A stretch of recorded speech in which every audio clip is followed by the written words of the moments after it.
ஏம்மா எல்லாரும் எப்படி இருக்கிய? இந்த வெயில பற்றிலாம் வெள்ளேன்னு அடிக்கா பால் நிலாதானே கேள்விப்பட்டிருக்கிய? இது வந்து பால் சூரியன் பார்த்துக்கிடுங்க.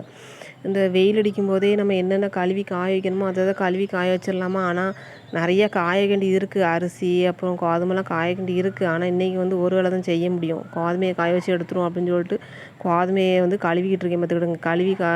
இந்த எதுக்கு துண்டு போட்டிருக்கேன்னு பார்த்தீங்களா? உச்சிலன் தலையில் வெயில் அடிக்கிறது வந்து உள்ளங்கால் வரைக்கும் போகுது. அதில் வர நீர் கடுப்பு வந்துடுதா? சரி நம்மளால் அந்த கொடை பிடிச்சிக்கிட்டு வந்து கழுவ முடியாது. ஏன்னா கொடையை பிடிப்போமா கழுவுவோமா சொல்லுங்க பார்ப்போம். அதனால சரின்ட்டு தலையில் துண்டையாவது போட்டுக்கிடுவோம். துண்டை போட்டு கழுவுவோன்ட்டு துண்டை போட்டு கழுவிக்கிட்டு இருக்கேன் பார்த்துக்கிடுங்க. கழுவி காய வச்சுட்டேன். அதுக்கப்புறம் பார்த்தீங்கன்னா டயர்டாகிருந்தா அவனே கீழே போயிருந்தான்.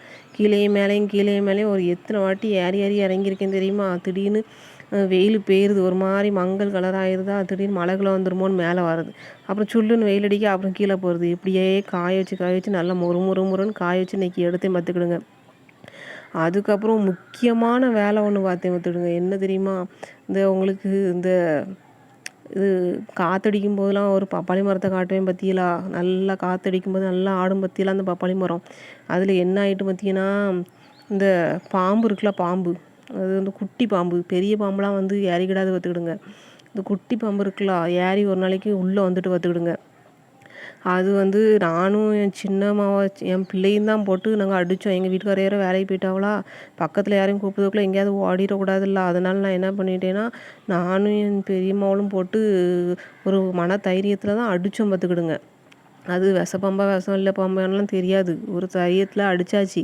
ஆனால் அதுக்கப்புறம் பார்த்தீங்கன்னா தான் நெட்டில் தேடி பார்க்கேன், அது விஷமில்லாத பாம்பு தானா. இருந்தாலும் அதுக்கப்புறம் இருந்த பதட்டம் பார்த்தீங்கன்னா அப்படியே ஒரு பதட்டம் படபடன்னு வந்துட்டது அடித்தது போட்டது எல்லாம். இந்த கீரை பார்த்தீங்கன்னா எங்கள் வீட்டுக்காரரை தான் காலையில் எங்கள் வீட்டில் கொஞ்சம் கீரை போட்டிருந்தோம். கீரை அவியலுக்கு விவசாயம் பண்ணணும்னு ஆசை. ஆனால் விவசாய நிலம் இல்லையா, அதனால வீட்டில் கொஞ்சம் இடம் கிடந்துச்சு, அதில் கீரை போட்டிருந்தாவ. காலையிலே பறித்து தந்துட்டு போயிட்டாவ கீரையை. ஆனால் பார்த்தீங்கன்னா நான் அந்த கோதுமை காய வைக்கிறது, அப்புறம் துணி துவைக்கிறது, அதுக்கப்புறமா கொஞ்சம் டயர்டாயிட்டுன்னு அப்படியே சாப்பிட்டு மந்தமாக உட்காந்துட்டேன்னா அதில் வந்து கீரை ஆய மறந்துட்டேன்னா கொஞ்சம் சாயங்காலம் ஆகிட்டு. கீரை பார்த்தீங்கன்னா காஞ்சே போச்சு. பச்சை கீரையை கூட நம்ம ஆஞ்சிடலாம் பிடிக்கும், அந்த காஞ்ச கீரையை ஆயவே முடியலை. ரொம்ப கஷ்டமாக இருந்துச்சு. இருந்தாலும் கீரை காஞ்சாலும் சத்து தானே அப்படின்னு சொல்லிட்டு நானும் அதை உட்காந்து ஆஞ்சிட்டேன். அதான் சொன்னேன்ல, கீரை ஆஞ்சி கீரை கூட்டு வச்சாச்சு. ஏன்னா பழைய புளிக்குழம்பு இருந்துச்சா, அதை வச்சு ஒப்பேத்திக்கலான்ட்டு கீரையை கடைஞ்சாச்சு. இந்த மரத்தை பற்றிலாம் அதனால மரத்தை என்ன பண்ணேன், வெட்டிடலாம் அப்படின்னு முடிவு எடுத்து அதை வெட்டிக்கிட்டு இருக்கேன், அந்த பப்பாளி மரத்தை. ஏன்னா பாம்பு வருதுலாம். ஆனால் இது இன்றைக்கி வெட்டிட்டேன். நாளைக்கு தான் தெரியும் யாராவது இந்த பப்பாளி மரத்தை ஏன் வெட்டினேன்னு ஆவலாதி கேட்க வாராவளா இல்லையான்னு நாளைக்கு தான் தெரியும் பார்த்துக்கணுங்க. நாளைக்கு யாரும் கேட்டாங்கன்னா அதை சொல்லுதேன் சரியா?